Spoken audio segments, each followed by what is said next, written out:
नमस्कार। आज के इस विश्लेषण में हम एक ऐसी रिपोर्ट पर बात करने वाले हैं जो सच में चौंका देने वाली है। सोर्स मटेरियल के मुताबिक अमेरिका, इजराइल और ईरान के बीच जो हालिया जियोपॉलिटिकल तनाव पैदा हुआ है, उसने एक तरह से ऑपरेशन इकोनॉमिक फ्यूरी को जन्म दे दिया है। तो बिना वक्त गवाए सीधे इस मुद्दे की गहराई में उतरते हैं और समझते हैं कि आखिर ये पूरा मामला क्या है।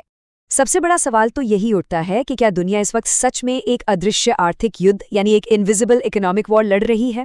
इस रिपोर्ट का सबसे अहम पॉइंट यही है कि आजकल युद्ध के मैदान सरहदें नहीं बल्कि ग्लोबल सप्लाई चेन्स बन चुकी हैं।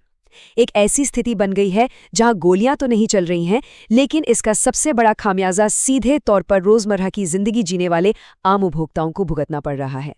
तो चलिए अपने पहले सेक्शन की तरफ बढ़ते हैं, द इकोनॉमिक वर्ल्ड वॉर। यहाँ हम समझेंगे कि कैसे सिर्फ एक आम सी लगने वाली चीज पूरी दुनिया को हिला देने की ताकत रखती है। अब अगर हाल ही के आंकड़ों पर गौर किया जाए तो 13 अप्रैल तक ग्लोबल गैस प्राइसेस में एक भयंकर उछाल देखा गया। कनाडा में 29%, अमेरिका में 35% और म्यांमार में तो ये नंबर 101% तक जा पहुंचा है, बिल्कुल दोगुना। ये आंकड़े इस बात को पूरी तरह साबित करते हैं कि ये किसी एक देश की समस्या नहीं है, बल्कि सच में एक विश्व स्तरीय आर्थिक संघर्ष चल रहा है। लेकिन आखिर ये अचानक शुरू कहाँ से हुआ, ये हमारे दूसरे section anatomy of an oil shock में बिल्कुल साफ हो जाता है। इस संकट की सबसे बड़ी वजह को एक छोटे से आंकड़े से समझा जा सकता है, 135 से सीधे 5।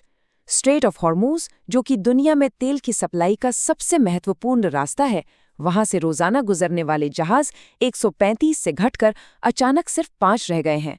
नाकेबंदी और इंफ्रास्ट्रक्चर को पहुंचे भारी नुकसान की वजह से ये ड्रामेटिक गिरावट आई है। अब जाहिर सी बात है, जब पीछे से तेल आएगा ही नहीं तो संकट तो आना ही का। और इस फिजिकल ब्लॉकेड का सीधा असर मार्केट में कैसे दिखता है? शिपिंग इंश्योरेंस के खर्चों में आए 500% के उछाल के रूप में। जो जहाज वहां से गुजरने का बड़ा जोखिम उठा भी रहे हैं, उन्हें भारी भरकम इंश्योरेंस देना पड़ रहा है।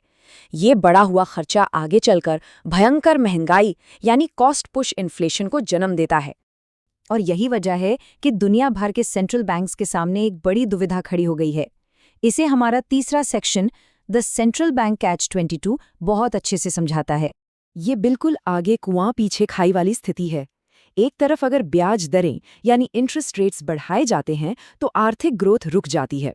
दूसरी तरफ अगर दरें कम की जाती हैं तो इन्फ्लेशन एकदम विस्फोटक रूप ले लेती है। रिजर्व बैंक ऑफ इंडिया जैसे संस्थानों के पास सच में कोई आसान पॉलिसी ऑप्शन बचा ही नहीं है, क्योंकि जैसा कि इस रिपोर्ट की सबसे अहम लाइन कहती है, ये इन्फ्लेशन सप्लाई की वजह से है, डिमांड की वजह से नहीं। मतलब मार्केट में अचानक लोगों ने सामान खरीदना नहीं शुरू कर दिया है, बल्कि सामान पीछे से आना ही बंद हो गया है। यही कारण है कि पुराने आर्थिक नुस्खे अब बेअसर हो गए हैं और दुनिया भर की आर्थिक प्रगति के अनुमान लगातार कम किए जा रहे हैं। तो अब आते हैं इस विश्लेषण के चौथे और काफी अहम हिस्से पर, इंडियाज यूनिक वल्नरेबिलिटी। एक ऐसी स्थिति जो भारत जैसे तेल पर निर्भर देशों को सबसे ज्यादा प्रभावित करती है। भारत के नजरिए से सोचे तो स्थिति और भी चिंताजनक हो जाती है। हमारी तेल की जरूरतें 88% इंपोर्ट्स यानी बाहरी आयात से पूरी होती हैं और घरेलू उत्पादन सिर्फ 12% है। दुनिया का तीसरा सबसे बड़ा तेल आयातक होने के बावजूद ऊर्जा के मामले में कंट्रोल ना के बराबर है। बाहर कुछ भी गड़बड़ होती है तो उसका सीधा और भयंकर असर यहाँ की इकोनॉमी पर पड़ना तय है। ये एक पूरी चेन रिएक्शन की तरह काम करता है। जैसे ही तेल के दाम बढ़ते हैं, तेल खरीदने के लिए डॉलर की मांग बढ़ जाती है। डॉलर की मांग बढ़ती है तो रुपया कमजोर पड़ने लगता है। और इसका अंतिम नतीजा क्या होता है? इम्पोर्टेड इन्फ्लेशन, यानी हम बाहर से सिर्फ तेल नहीं, महंगाई भी इंपोर्ट कर लेते हैं। इसे एक सिंपल और चौंका देने वाले गणित से समझते हैं। क्रूड ऑयल की कीमत में अगर सिर्फ $1 का इजाफा होता है तो देश पर सालाना $2 बिलियन का अतिरिक्त आर्थिक बोझ पड़ता है। एक आम सा दिखने वाला प्राइस पर बैरल का उछाल देश के लिए कितनी बड़ी मैक्रो इकोनॉमिक आफत बन सकता है, ये बात इन नंबर्स से बिल्कुल शीशे की तरह साफ हो जाती है।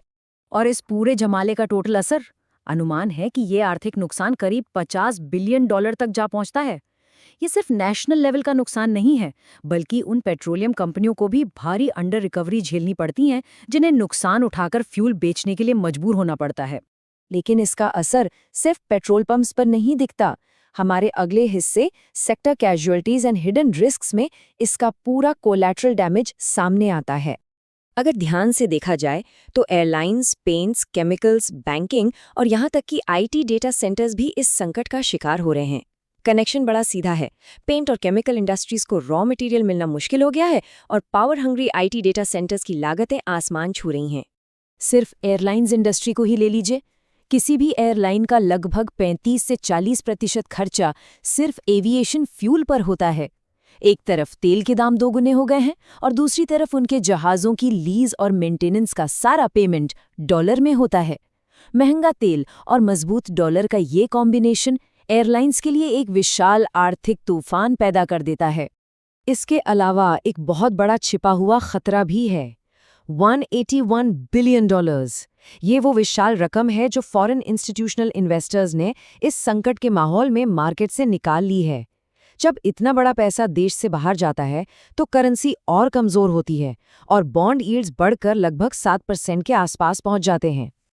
और एक और पहलू है जिस पर शायद काफ़ी कम बात होती है, रेमिटेंस रिस्क।